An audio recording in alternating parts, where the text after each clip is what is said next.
앞자리 욕심도 많다. 회비도 못 내면서 왜 끼어요? 잔치 준비하던 사람들이 모두 고개를 돌렸습니다. 윤말자의 비웃음, 사람들의 킥킥거림. 저 잠바 좀 봐. 완전 거지 아냐? 그 순간 며느리까지 와서 기름을 부었습니다. 아버님, 마을에서 창피한 소리 좀 그만 들리게 해주세요. 노인은 말없이 뒤로 밀려났습니다. 하지만 아무도 몰랐습니다. 지금 모두가 깔아뭉갠 이 노인이 마을의 진짜 주인, 그리고 잊힌 대기업의 창업자였다는 걸. 사연을 시작하기 전 구독과 좋아요를 눌러주세요. 사연 친구를 찾아주신 여러분의 하루가 평안하고 충만하길 바랍니다. 회비도 못 내는 분이 앞자리에 왜 앉으세요? 마을회관 앞마당에는 가을 잔치를 준비하는 사람들로 북적였습니다. 플라스틱 의자를 나르는 소리, 장판을 까는 소리, 그리고 뭔가를 계속 지시하는 날카로운 목소리가 섞여 들렸습니다. 한도영 할아버지는 그 소란 속에서 가장 조용한 사람이었습니다. 77의 나이답게 허리는 약간 구부정했고 헐렁한 작업복 바지에 낡은 체크 셔츠를 걸친 모습이었습니다. 그는 사람들 사이를 비집고 들어가 구석 의자 하나에 조용히 앉았습니다. 어머, 한도영 씨 오셨네? 이장 부인 윤말자 씨가 자리 배치표를 들고 다가왔습니다. 60대 중반의 그녀는 화장기 짙은 얼굴에 금목걸이를 걸치고 있었습니다. 마을에서 가장 목소리가 큰 사람이기도 했습니다. 예, 이장님. 도영 할아버지는 조용히 고개를 숙여 인사했습니다. 그의 목소리는 작았지만 또렷했습니다. 아니, 어르신. 거기 앞자리는 회비 많이 내신 분들 자리예요. 뒤로 가셔야죠. 윤말자 씨의 목소리가 갑자기 커졌습니다. 주변에서 의자를 나르던 사람들이 하나둘 고개를 돌렸습니다. 그녀는 일부러 더 크게 말했습니다. 회비도 못 내는 분이 앞자리에 왜 앉으세요? 다른 분들 보기 민망하잖아요. 순간 마당이 조용해졌습니다. 몇몇 아주머니들이 킥킥 웃으며 눈짓을 주고받았습니다. 누군가는 힐끔힐끔 도영 할아버지를 쳐다보다가 고개를 돌렸습니다. 도영 할아버지는 아무 말 없이 천천히 자리에서 일어났습니다. 그의 손은 의자 팔걸이를 잡고 있었는데 마디마디가 굵고 거칠었습니다. 오랜 세월 무언가를 만지고 고쳐온 손이었습니다. 죄송합니다. 그는 허리를 깊이 숙여 인사하고는 맨 뒤쪽 구석으로 걸어갔습니다. 그의 뒷모습을 보며 윤말자 씨는 만족스러운 표정으로 고개를 끄덕였습니다. 아이고, 어르신도 참 눈치가 있어야지. 그녀의 말에 주변 사람들이 또다시 웃음을 터뜨렸습니다. 도영 할아버지는 그 웃음소리를 들으며 천천히 의자에 앉았습니다. 그의 얼굴에는 아무런 표정도 없었습니다. 다만 눈가에 아주 미세한 떨림이 있을 뿐이었습니다. 바로 그때 회관 입구로 한 여자가 걸어 들어왔습니다. 40대 초반으로 보이는 그녀는 명품 핸드백을 들고 선글라스를 머리에 걸친 채였습니다. 도영 할아버지의 막내 며느리 최은지 씨였습니다. 아버님, 은지 씨는 도영 할아버지에게 다가오더니 차갑게 말했습니다. 또 이러고 계세요? 이 집 체면 좀 생각하세요. 마을 사람들한테 무시당하는 게 보기 좋아요? 그녀의 목소리는 낮았지만 날카로웠습니다. 주변 사람들이 또다시 힐끔거렸습니다. 윤말자 씨가 얼른 다가왔습니다. 아이고, 며느리 되신 분 고생이 많으시겠어요. 에이, 뭐려. 두 여자는 서로 눈빛을 교환했습니다. 그 눈빛에는 묘한 동맹이 담겨 있었습니다. 도영 할아버지는 주머니에서 낡은 지갑을 꺼냈습니다. 안에는 몇 장의 10,000원짜리 지폐가 접혀 있었습니다. 그는 잠시 망설이다가 손을 멈췄습니다. 아유, 어르신은 안 내셔도 돼요. 불쌍하니까요. 윤말자 씨의 말에 도영 할아버지는 지갑을 도로 주머니에 넣었습니다. 그리고 조용히 고개를 숙인 채 사람들 사이로 사라졌습니다. 뒤에서 은지 씨의 한숨 소리가 길게 들렸습니다. 마을회관 뒤편 작은 골목. 도영 할아버지는 혼자 걸어가고 있었습니다. 가을 햇살이 그의 구부정한 어깨 위로 내려앉았습니다. 그는 멈춰서서 하늘을 올려다봤습니다. 하늘은 높고 푸르렀습니다. 구름 한 점 없이 맑았습니다. 그는 잠시 그렇게 서 있다가 다시 천천히 걸음을 옮겼습니다. 집으로 가는 길은 멀지 않았지만 그의 발걸음은 유난히 느렸습니다. 도영 할아버지의 집은 마을 끝자락에 있었습니다. 단층 슬레이트 지붕의 낡은 집이었습니다. 대문은 삐걱거렸고 담장 곳곳에는 금이 가 있었습니다. 하지만 마당은 깨끗했습니다. 잡초 하나 없이 말끔하게 정돈되어 있었습니다. 도영 할아버지는 현관문을 열고 집 안으로 들어갔습니다. 신발을 벗으며 그는 작게 한숨을 내쉬었습니다. 거실은 작았지만 정돈되어 있었습니다. 낡은 소파, 오래된 TV, 그리고 벽에 걸린 몇 장의 사진들. 그는 부엌으로 갔습니다. 냉장고를 열자 김치 한 통, 된장, 그리고 계란 몇 개가 전부였습니다. 반찬통 하나에는 멸치볶음이 조금 남아 있었습니다. 그는 냉장고 문을 닫고 찬장을 열었습니다. 쌀통에는 쌀이 반쯤 차 있었습니다. 이번 달은 좀 아껴 써야겠네. 그는 혼잣말을 중얼거렸습니다. 기초연금이 들어오는 날까지는 아직 열흘이 남아 있었습니다. 거실로 돌아온 도영 할아버지는 소파에 앉았습니다. 그리고 천천히 고개를 들어 벽을 바라봤습니다. 벽에는 액자 하나가 걸려 있었습니다. 흑백 사진이었습니다. 사진 속에는 젊은 남자 5명이 서 있었습니다. 모두 20대 중반쯤 보이는 청년들이었습니다. 그들은 작업복을 입고 있었고 뒤로는 큰 기계들이 보였습니다. 그중 한 명이 도영 할아버지였습니다. 젊은 시절의 그는 지금과는 달랐습니다. 허리는 꼿꼿했고 눈빛은 날카로웠습니다. 무언가를 해내겠다는 의지로 가득한 얼굴이었습니다. 도영 할아버지는 오랫동안 그 사진을 바라봤습니다. 그의 눈가에 희미한 미소가 번졌습니다. 그리고는 천천히 고개를 돌렸습니다. 다음 날 아침 도영 할아버지는 일찍 일어났습니다. 그는 마당으로 나가 빗자루를 들었습니다. 마당을 쓸고 화단을 정리하고 고장난 수도꼭지를 고쳤습니다. 그의 손놀림은 능숙했습니다. 마치 오랜 세월 기계를 다뤄온 사람의 손길이었습니다. 이제 괜찮네. 그는 수도꼭지에서 물이 새지 않는 것을 확인하고 만족스럽게 고개를 끄덕였습니다. 그리고 작은 창고로 들어갔습니다.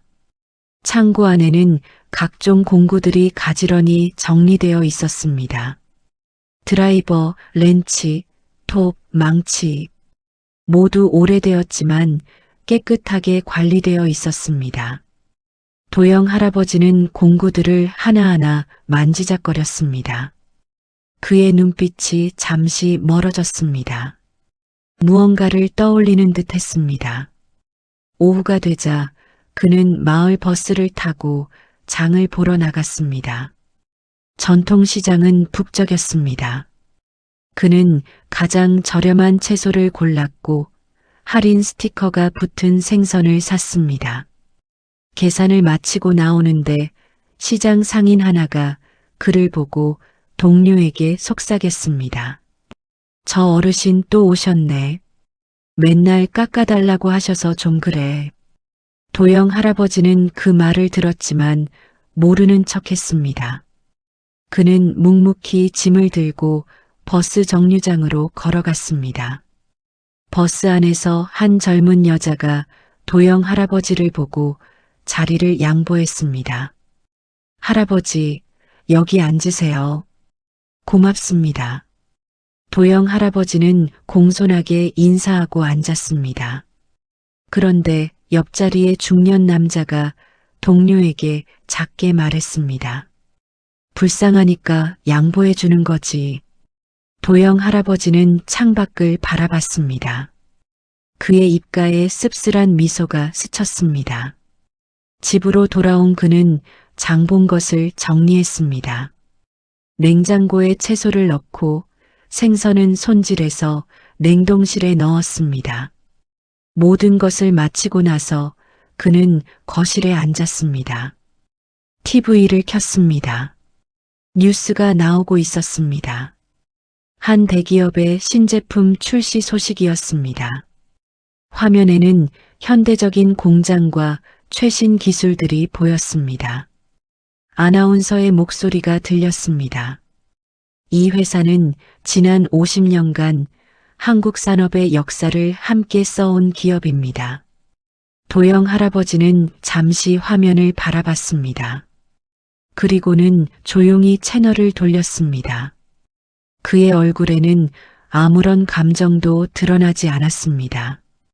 저녁이 되자 그는 간단하게 밥을 먹었습니다.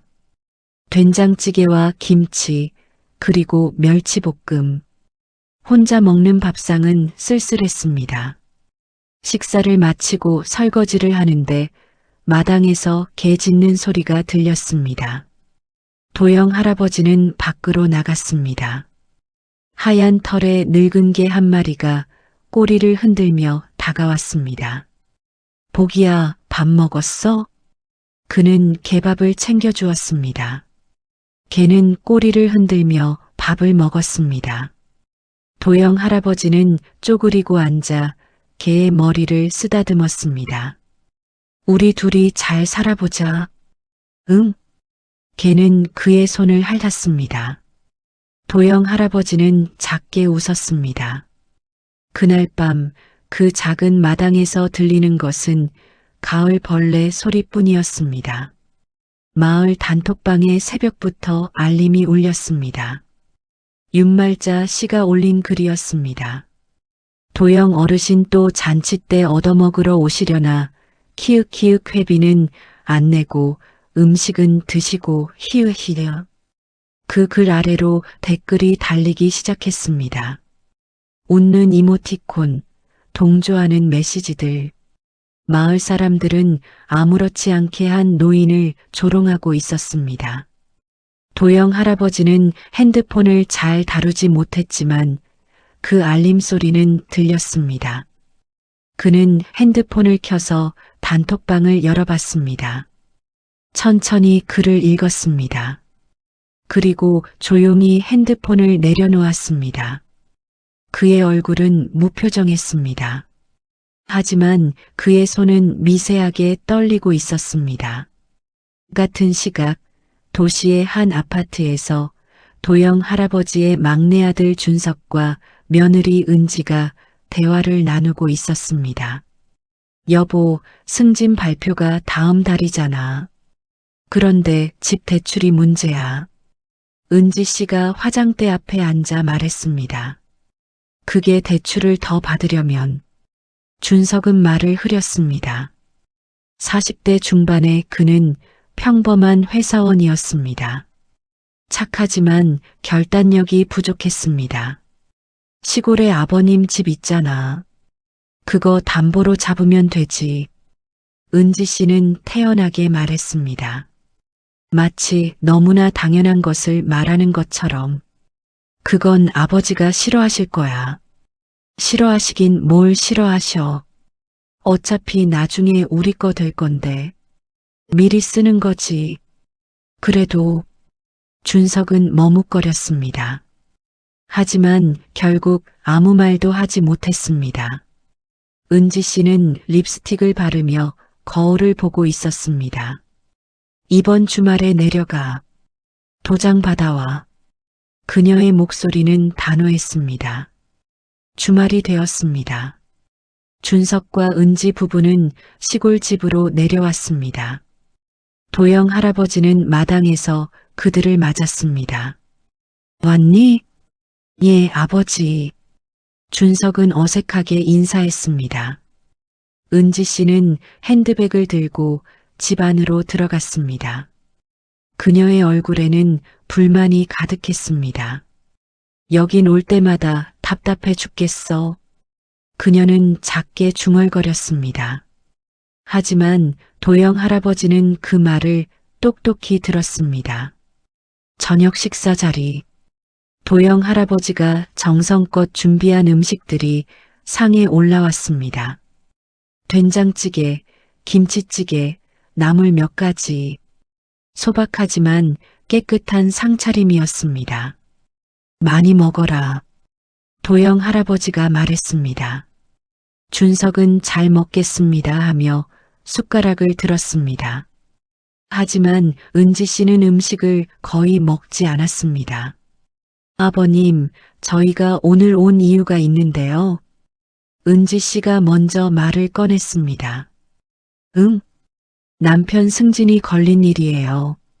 집을 좀 더 넓은 곳으로 옮겨야 하는데 대출이 필요해서요. 대출? 도영 할아버지는 숟가락을 내려놓았습니다.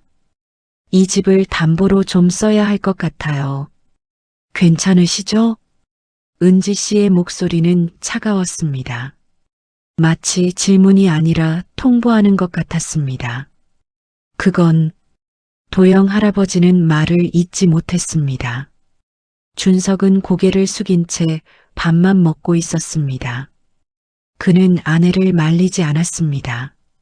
어차피 나중엔 저희 거 될 집이잖아요. 미리 쓰는 거예요. 이 집은 도영 할아버지의 목소리가 떨렸습니다. 이 집은 내가 평생 살아온 곳이야.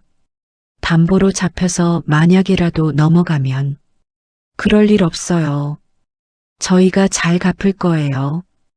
은지 씨는 단호하게 말했습니다. 그리고 가방에서 서류 봉투를 꺼냈습니다. 여기 도장만 찍으시면 돼요. 서류가 식탁 위에 놓였습니다. 도영 할아버지는 그 서류를 내려다봤습니다. 그의 손이 떨렸습니다. 생각 좀 해봐야겠다. 뭘 생각해요? 남편 승진이 걸린 문제라니까요. 은지 씨의 목소리가 높아졌습니다.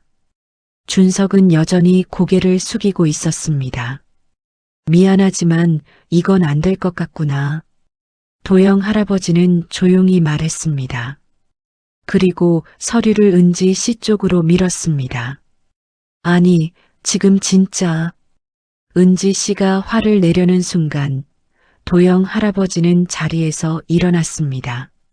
내가 알아서 할게. 미안하다. 그는 방으로 들어가 문을 닫았습니다. 거실에는 은지 씨의 분노 섞인 한숨 소리만 남았습니다. 당신 아버지 진짜 고집불통이네. 도대체 뭘 믿고 저러는 거야? 준석은 아무 대답도 하지 못했습니다. 방 안에서 도영 할아버지는 침대에 앉아 있었습니다. 그의 손에는 낡은 도장이 들려 있었습니다. 그는 그 도장을 오랫동안 바라봤습니다. 창밖으로 가을밤의 달빛이 들어왔습니다. 방 안은 고요했습니다. 그 고요함 속에서 한 노인의 작은 한숨이 흘러나왔습니다. 다음 날 아침 준석과 은지는 일찍 서울로 돌아갔습니다. 도영 할아버지는 대문 앞에서 그들을 배웅했습니다. 조심해서 가거라. 예, 아버지. 준석은 미안한 듯 고개를 숙였습니다. 하지만 은지 씨는 인사도 없이 차에 올라탔습니다. 차가 떠나는 것을 보며 도영 할아버지는 한참을 서 있었습니다. 그날 오후 도영 할아버지는 다시 마을회관 앞을 지나게 되었습니다. 윤말자 씨와 몇몇 아주머니들이 모여 있었습니다. 어머, 한도영 씨. 어제 서울서 손님 왔다며요? 윤말자 씨가 비꼬는 투로 말했습니다. 예. 아들 내외분이 왔다는데 딱 봐도 안 오고 싶어 하던데요. 얼굴이 왜 그렇게 굳어 있던지. 주변 아주머니들이 킥킥 웃었습니다. 며느리 되신 분도 참 고생이네요. 시아버지가 저러시니. 도영 할아버지는 아무 대꾸도 하지 않고 지나쳤습니다. 뒤에서 웃음소리가 계속 들렸습니다. 집으로 돌아온 도영 할아버지는 마당 한 구석에 앉았습니다. 보기가 다가와 그의 무릎에 머리를 기댔습니다. 내가 뭘 잘못했나? 그는 작게 혼잣말을 했습니다. 보기는 그의 손을 핥았습니다. 가을 햇살이 두 존재를 비추고 있었습니다. 마을 가을 잔치날이 밝았습니다. 마을회관 앞마당에는 이른 아침부터 사람들이 모여들었습니다. 큰 천막이 쳐졌고 음식 준비로 분주했습니다. 도영 할아버지는 집에서 깨끗하게 면도를 하고 가장 나은 옷을 꺼내 입었습니다. 낡았지만 다림질이 잘 된 흰 셔츠와 검은색 바지였습니다. 그리고 주머니에 봉투 하나를 넣었습니다. 안에는 5만원권 지폐 2장이 들어 있었습니다. 이번 달 생활비에서 아껴둔 돈이었습니다. 회관에 도착했을 때 이미 많은 사람들이 와 있었습니다.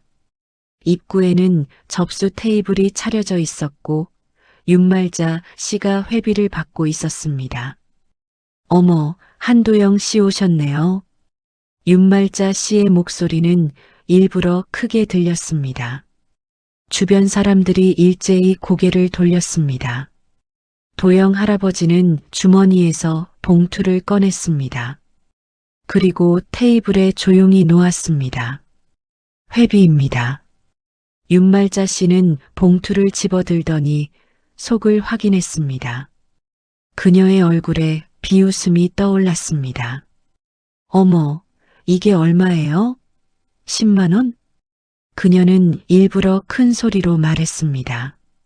다른 분들은 최소 30만 원씩 내셨는데 이장님은 100만 원 내셨고요. 주변이 웅성거렸습니다. 사람들의 시선이 도영 할아버지에게 쏠렸습니다. 제가 낼 수 있는 건 이게... 아니, 괜찮아요. 안 받을게요. 윤말자 씨는 봉투를 도영 할아버지에게 도로 밀었습니다. 어르신은 그냥 오셔서 드시기만 하세요. 기부자 명단에는 안 넣어드릴게요. 민망하시잖아요. 그 순간 도영 할아버지의 손이 떨렸습니다. 봉투를 다시 집으려는데 손에 힘이 들어가지 않았습니다. 그래도 됐어요, 됐어. 어르신은 그냥 가서 앉아 계세요. 맨 뒤에 윤말자 씨는 손을 저으며 다른 사람을 받기 시작했습니다. 도영 할아버지는 봉투를 주머니에 넣고 천천히 뒤로 걸어갔습니다. 사람들 사이를 지나가는데 수군거리는 소리가 들렸습니다. 저 어르신 참 딱하긴 해. 10만 원 내려다가 안 받았다며? 창피해서 어떡해. 그래도 얼굴이 있어야 나오지. 도영 할아버지는 계속 걸었습니다. 맨 뒤 구석, 천막 밖 그늘진 곳에 의자 하나가 놓여 있었습니다. 그곳에 앉았습니다. 잔치가 시작되었습니다. 음식이 나오고 사람들은 웃고 떠들었습니다. 술잔이 오가고 노래가 흘렀습니다. 하지만 맨 뒤에 앉은 도영 할아버지에게는 아무도 음식을 가져다 주지 않았습니다. 그는 그저 조용히 앉아서 사람들을 바라봤습니다. 그의 얼굴에는 어떤 표정도 없었습니다. 다만 손만 가끔 떨릴 뿐이었습니다. 1시간쯤 지났을까? 도영 할아버지는 조용히 자리에서 일어났습니다. 아무도 그의 움직임을 눈치채지 못했습니다. 그는 천막을 빠져나와 회관을 벗어났습니다. 집으로 가는 길, 가을 하늘은 여전히 맑았습니다. 하지만 도영 할아버지의 발걸음은 무거웠습니다. 집 대문 앞에 도착했을 때 누군가가 기다리고 있었습니다. 은지 씨였습니다. 그녀는 팔짱을 낀 채 서 있었습니다. 아버님, 왔니? 네. 저번에 말씀드린 거요. 다시 생각해 보셨어요? 은지 씨는 가방에서 또다시 서류를 꺼냈습니다. 이번 주까지 은행에 제출해야 해요. 남편 승진이 정말 걸린 문제예요. 그건 안 된다고 했잖니. 왜요? 대체 왜 안 돼요? 이 낡은 집이 그렇게 중요해요? 은지 씨의 목소리가 날카로워졌습니다. 여기가 고작 얼마나 한다고. 이걸로 대출받아서 우리 집 옮기면 나중에 아버님한테도 좋잖아요. 이 집은 담보로 못 잡아. 도영 할아버지의 목소리도 단호해졌습니다. 은지 씨는 황당하다는 표정을 지었습니다. 진짜 도대체 뭘 믿고 그러시는 거예요? 마을에서 무시당하시는 거 모르세요? 회비도 제대로 못 내시면서. 그 말에 도영 할아버지의 얼굴이 굳었습니다. 그걸 어떻게 해? 마을 사람들이 다 얘기하더라고요. 잔치에서 10만 원 내려다 쫓겨났다고. 창피하지도 않으세요? 은지 씨는 비웃었습니다. 그러면서 이 집은 못 준다고요? 대체 이 집이 뭐가 그렇게 대단해요? 도영 할아버지는 아무 말도 하지 못했습니다. 그의 손이 떨렸습니다. 주머니 속 봉투를 만지작거렸습니다. 도장 내놓으세요. 지금 당장. 은지 씨가 손을 내밀었습니다. 도영 할아버지는 한 걸음 뒤로 물러났습니다. 안 돼. 정말 이러실 거예요? 은지 씨는 크게 한숨을 쉬었습니다. 그리고 핸드폰을 꺼내 누군가에게 전화를 걸었습니다. 여보, 아버님이 계속 안 된대. 어떻게? 응, 알았어. 그녀는 전화를 끊고 도영 할아버지를 노려봤습니다. 남편이 직접 오래요. 그때도 안 되시면 우린 이제 연락 안 할 거예요. 그 말을 남기고 은지 씨는 돌아섰습니다. 도영 할아버지는 그 뒷모습을 바라봤습니다. 대문을 닫고 집 안으로 들어온 그는 거실 소파에 주저앉았습니다. 온몸에 힘이 빠졌습니다. 그는 고개를 들어 벽에 걸린 흑백 사진을 봤습니다. 젊은 시절의 자신과 동료들. 그때는 모든 것이 가능해 보였습니다. 미래는 밝았고 꿈은 컸습니다. 내가 뭘 잘못한 걸까? 도영 할아버지의 목소리가 떨렸습니다. 그는 눈을 감았습니다. 그리고 조용히 눈물을 흘렸습니다. 밤이 깊어갔습니다. 작은 집은 고요했습니다. 마당에서 보기가 한 번 짖었습니다.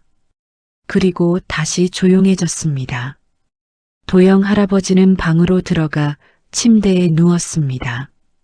천장을 바라보며 그는 오랫동안 잠들지 못했습니다.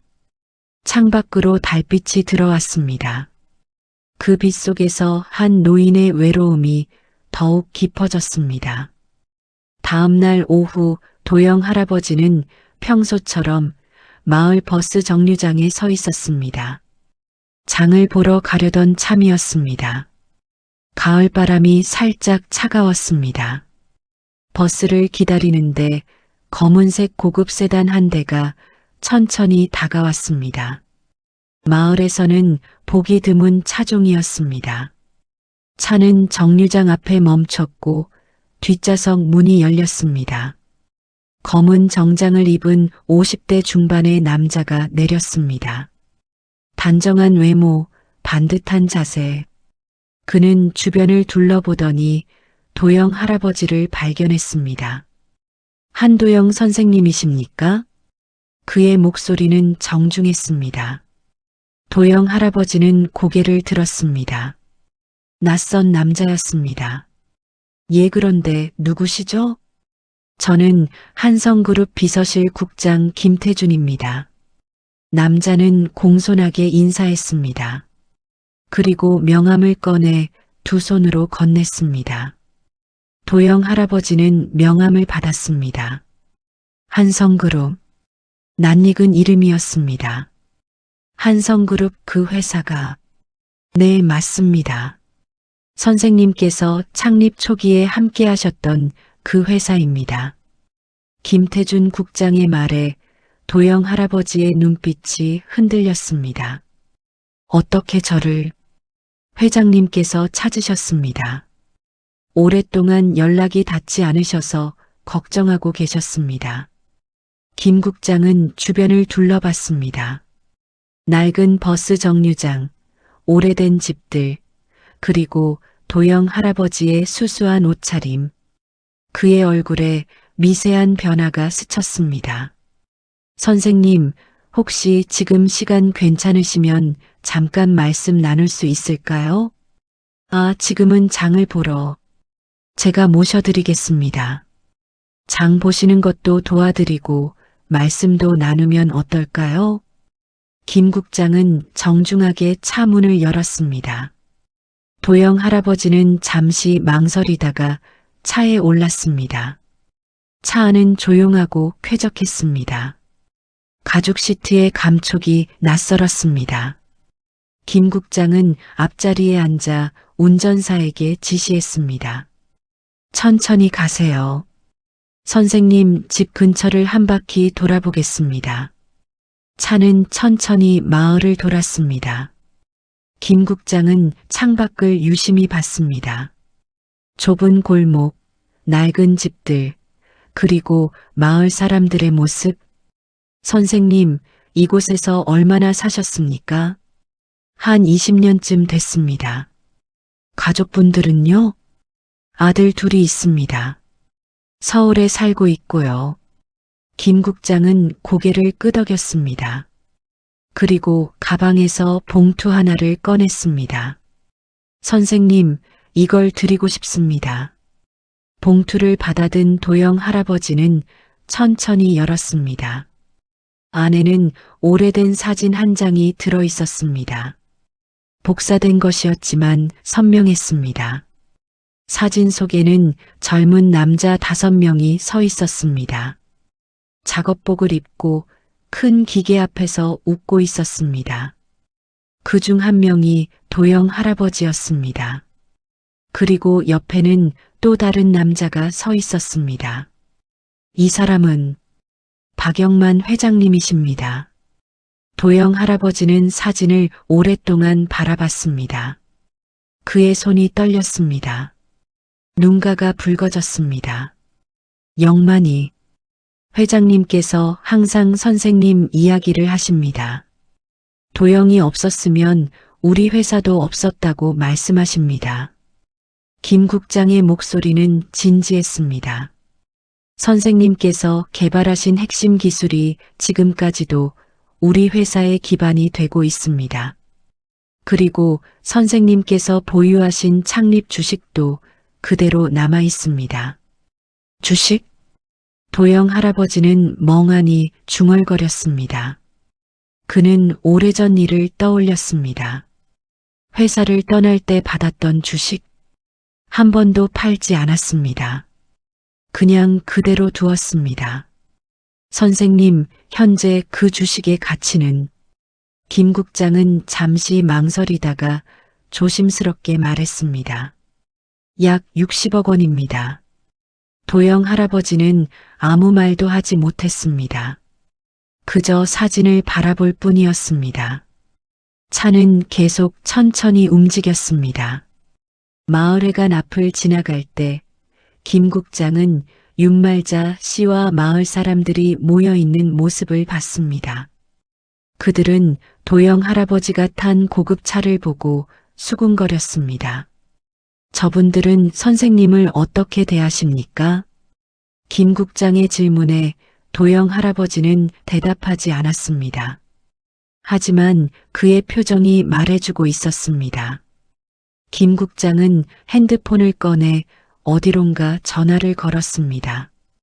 회장님, 한도영 선생님을 만났습니다. 네, 상황을 파악했습니다. 네, 알겠습니다. 전화를 끊은 김 국장은 도영 할아버지를 돌아봤습니다. 선생님, 회장님께서 직접 뵙고 싶어 하십니다. 내일 이곳으로 오시겠답니다. 뭐, 영만이가? 네. 오랜만에 친구 얼굴 보고 싶다고 하십니다. 도영 할아버지는 창밖을 바라봤습니다. 그의 눈에는 복잡한 감정이 어려 있었습니다. 차는 다시 도영 할아버지의 집 앞에 섰습니다. 김 국장은 차에서 내려 문을 열어줬습니다. 내일 오전 10시에 다시 찾아뵙겠습니다. 회장님과 함께요. 수고하셨습니다. 도영 할아버지는 공손하게 인사했습니다. 김 국장도 깊이 허리를 숙였습니다. 차가 떠나고 도영 할아버지는 집 앞에 서 있었습니다. 손에는 사진이 든 봉투가 들려 있었습니다. 그는 천천히 집 안으로 들어갔습니다. 거실에 앉아 다시 사진을 꺼내봤습니다. 오랜 기억들이 떠올랐습니다. 밤새도록 그는 그 사진을 바라봤습니다. 다음 날 아침 마을은 평소와 다른 분위기였습니다. 이른 아침부터 웅성거리는 소리가 들렸습니다. 검은색 고급 세단 세대가 마을 입구로 들어왔습니다. 맨 앞 차량에는 의전 깃발이 꽂혀 있었습니다. 마을 사람들은 창문을 열고 내다봤습니다. 저게 뭐야? 누가 오는 거야? 차량들은 도영 할아버지의 집 앞에 멈췄습니다. 순식간에 마을 사람들이 모여들었습니다. 윤말자 씨도 허겁지겁 달려왔습니다. 가운데 차의 뒷문이 열렸습니다. 70대 후반으로 보이는 노인이 내렸습니다. 흰머리에 고급 정장을 입은 그는 위엄이 있었습니다. 하지만 그의 얼굴에는 긴장과 기대가 섞여 있었습니다. 그는 도영 할아버지의 집을 바라봤습니다. 그리고 천천히 대문으로 걸어갔습니다. 대문이 열렸습니다. 도영 할아버지가 나왔습니다. 두 노인은 서로를 마주봤습니다. 도영아, 영만아. 박영만 회장의 눈에 눈물이 고였습니다. 그는 빠른 걸음으로 다가가 도영 할아버지의 손을 잡았습니다. 이 자식아, 왜 이렇게 살았어, 왜? 그의 목소리가 떨렸습니다. 도영 할아버지도 눈시울이 붉어졌습니다. 오랜만이다, 영만아. 두 사람은 서로를 꼭 껴안았습니다. 50년 우정의 무게가 그 포옹에 담겨 있었습니다. 마을 사람들은 충격에 빠졌습니다. 저 노인이 누구기에 이런 대접을 받는 걸까? 윤말자 씨는 입을 벌린 채 말을 잇지 못했습니다. 김태준 국장이 차에서 큰 가방을 꺼냈습니다. 그리고 마을 사람들을 향해 말했습니다. 여러분, 잠시 주목해 주시겠습니까? 사람들이 일제히 그를 봤습니다. 저는 한성그룹 비서실 국장입니다. 이분은 한성그룹 박영만 회장님이십니다. 한성그룹. 사람들이 술렁였습니다. 대한민국에서 손꼽히는 대기업이었습니다. 그리고 이분. 김 국장은 도영 할아버지를 가리켰습니다.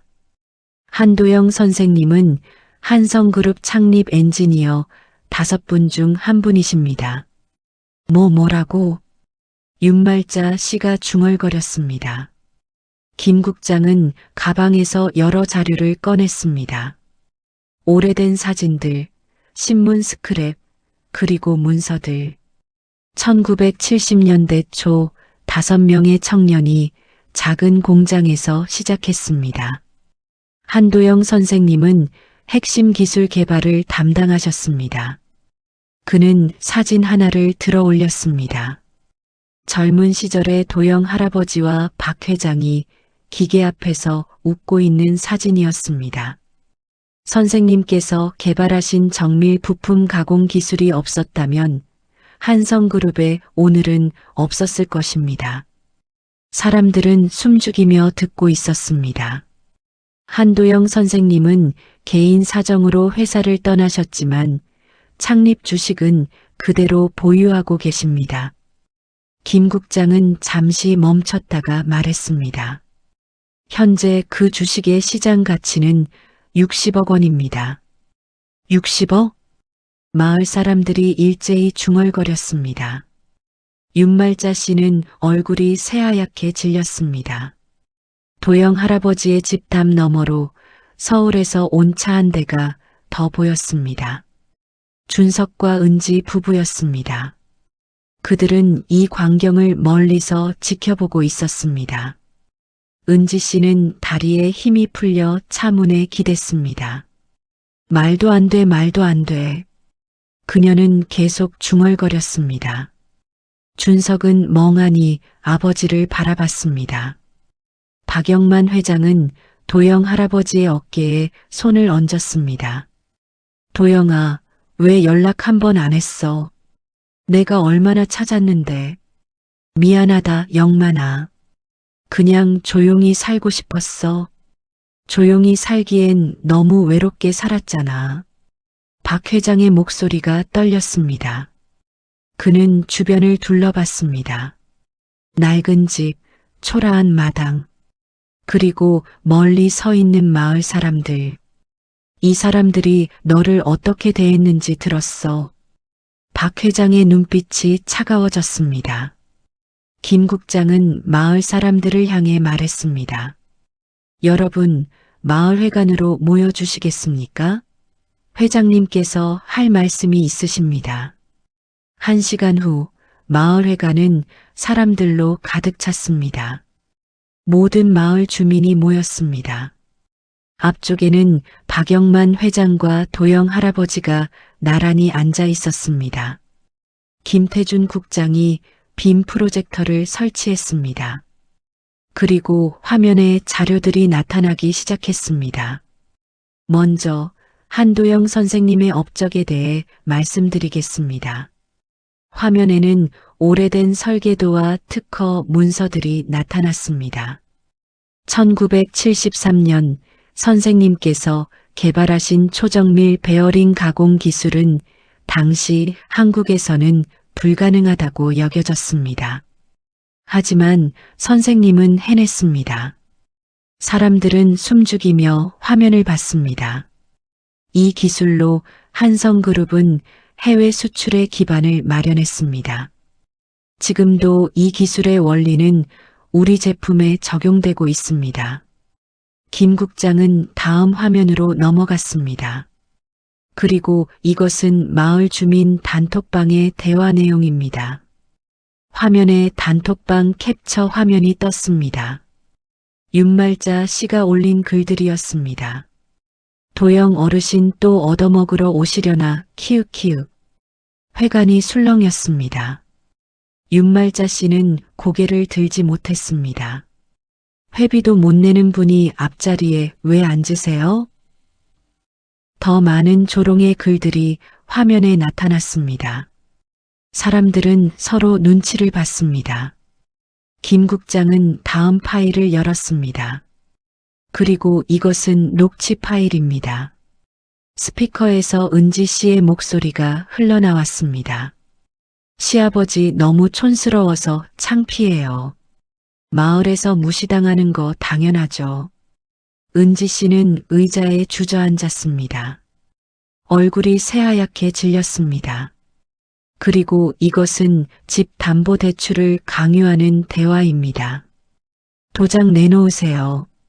남편 승진이 걸린 문제예요. 녹취가 끝나자 회관은 고요해졌습니다. 사람들은 충격에 빠졌습니다. 박영만 회장이 천천히 일어났습니다. 그의 얼굴은 단호했습니다. 여러분, 그의 목소리가 회관에 울렸습니다. 한도영 선생님은 제 평생의 친구이자 은인입니다. 그분이 없었다면 저도 한성그룹도 없었을 겁니다. 사람들은 숨죽이며 들었습니다. 그런 분을 여러분은 어떻게 대했습니까? 무시하고 조롱하고 모욕했습니다. 윤말자 씨가 벌떡 일어났습니다. 그건 몰라서 그런 거예요. 저희가 어떻게 알았겠어요? 몰랐다고요? 박 회장의 목소리가 차갑게 가라앉았습니다. 사람을 돈으로 판단하는 겁니까? 가진 게 없어 보이면 함부로 대해도 된다는 겁니까? 윤말자 씨는 말문이 막혔습니다. 박 회장은 계속 말했습니다. 제가 오늘 여기 온 이유는 두 가지입니다. 첫째, 친구를 만나러 왔습니다. 둘째, 이 사실을 알리러 왔습니다. 그는 잠시 멈췄다가 말했습니다. 한도영 선생님을 함부로 대한 것은 저를 함부로 대한 것과 같습니다.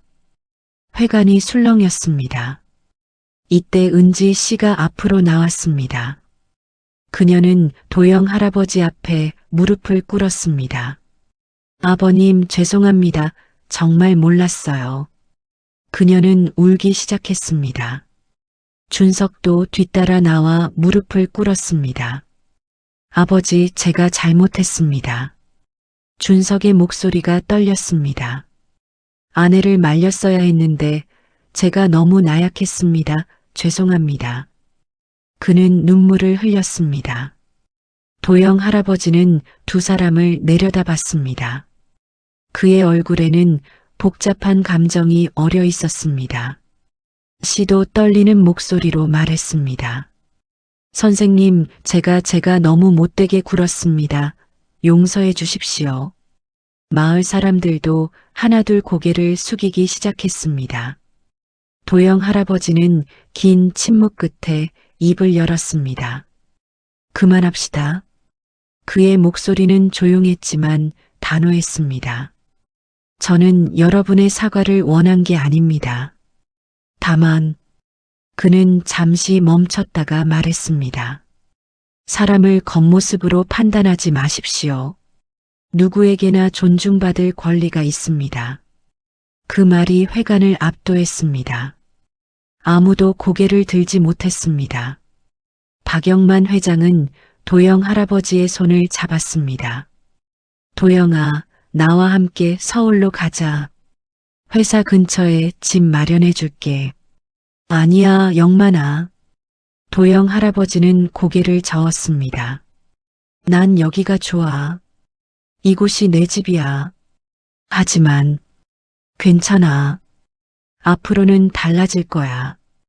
도영 할아버지는 마을 사람들을 둘러봤습니다. 그리고 작게 미소 지었습니다. 회관을 나서는 사람들의 얼굴은 무거웠습니다. 누구 하나 입을 열지 않았습니다. 일주일이 지났습니다. 도영 할아버지의 집 앞 마당은 달라졌습니다. 대문은 새로 단장되었고 담장도 보수되었습니다. 마을 청년들이 자원해서 작업했습니다.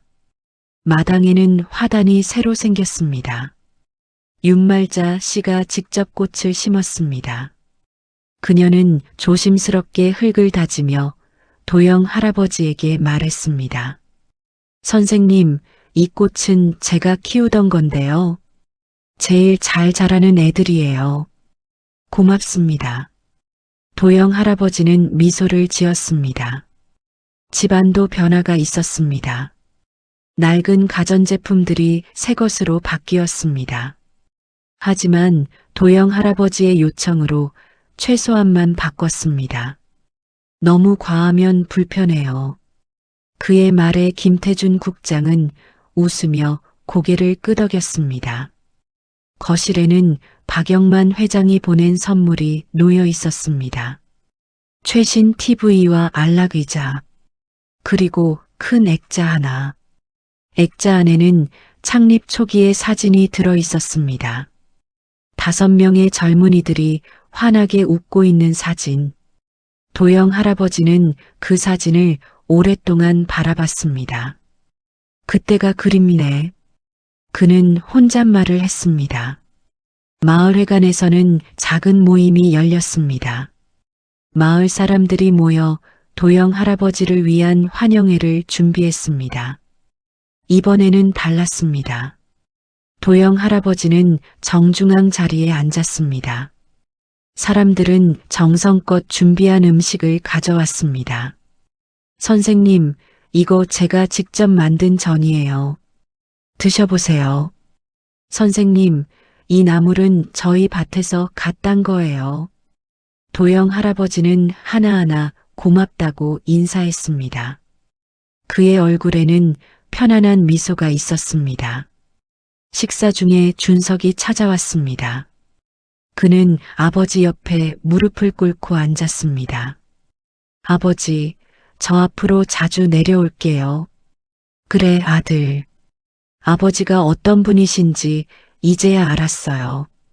죄송합니다. 준석의 눈에 눈물이 고였습니다. 도영 할아버지는 아들의 손을 잡았습니다. 괜찮다. 내가 행복하게 살면 그걸로 됐어. 은지도 많이 반성하고 있어요. 다음에 함께 와도 될까요? 당연하지. 며느리도 내 가족이야. 도영 할아버지의 말에 준석은 고개를 숙이며 눈물을 흘렸습니다. 모임이 끝나고 도영 할아버지는 박영만 회장과 단둘이 집 마당에 앉았습니다. 가을 저녁 공기가 상쾌했습니다. 도영아, 정말 안 올라올 거야? 응. 난 여기가 좋아. 왜? 여기가 내가 선택한 곳이거든. 시끄럽지 않고 조용하고 별도 잘 보이고. 박 회장은 하늘을 올려다봤습니다. 별들이 총총히 빛나고 있었습니다. 그래, 내 말이 맞다. 여긴 별이 참 많네. 두 노인은 한참을 말없이 하늘을 봤습니다. 도영아, 응? 고마워. 내가 있어서. 나도 고마워, 영만아. 내가 찾아와줘서. 두 사람은 서로를 보며 웃었습니다. 50년 우정의 무게가 그 웃음에 담겨 있었습니다. 다음 날 아침, 박영만 회장은 서울로 돌아갔습니다. 떠나기 전 도영 할아버지와 긴 포옹을 나눴습니다. 자주 연락할게. 그래, 영만아. 건강해라. 너도. 차가 떠나고 도영 할아버지는 홀로 마당에 섰습니다. 보기가 다가와 그의 다리에 몸을 비볐습니다. 보가, 우리 산책 갈까? 그는 보기를 데리고 마을 뒷길을 걸었습니다. 가을 햇살이 따뜻했습니다. 들판에는 코스모스가 피어 있었습니다. 길을 걷다가 한 아주머니와 마주쳤습니다. 선생님, 안녕하세요. 그녀는 환하게 웃으며 인사했습니다. 도영 할아버지도 웃으며 답했습니다. 안녕하세요.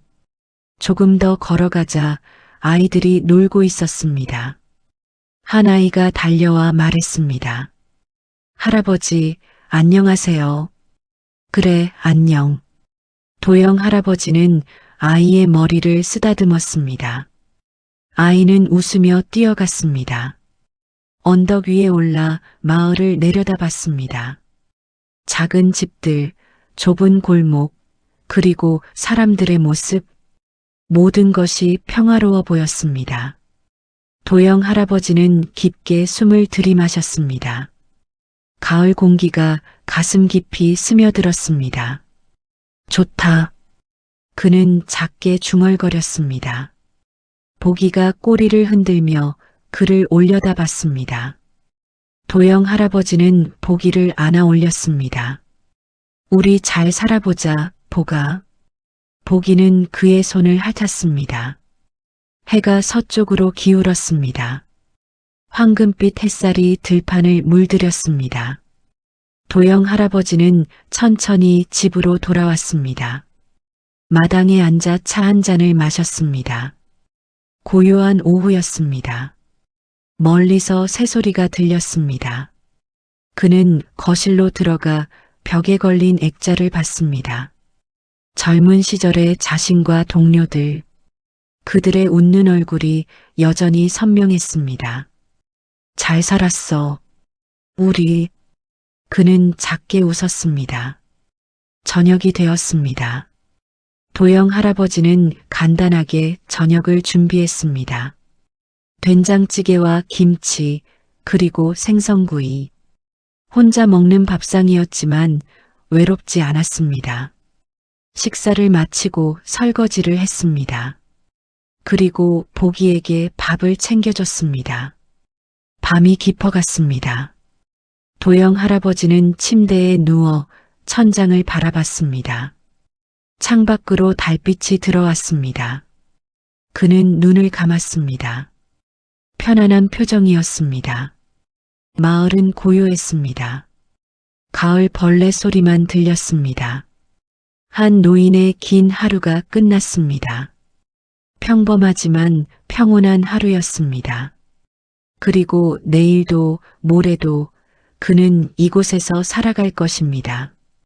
자신이 선택한 이 작은 마을에서 조용하지만 따뜻하게. 보기가 마당에서 한 번 짖었습니다.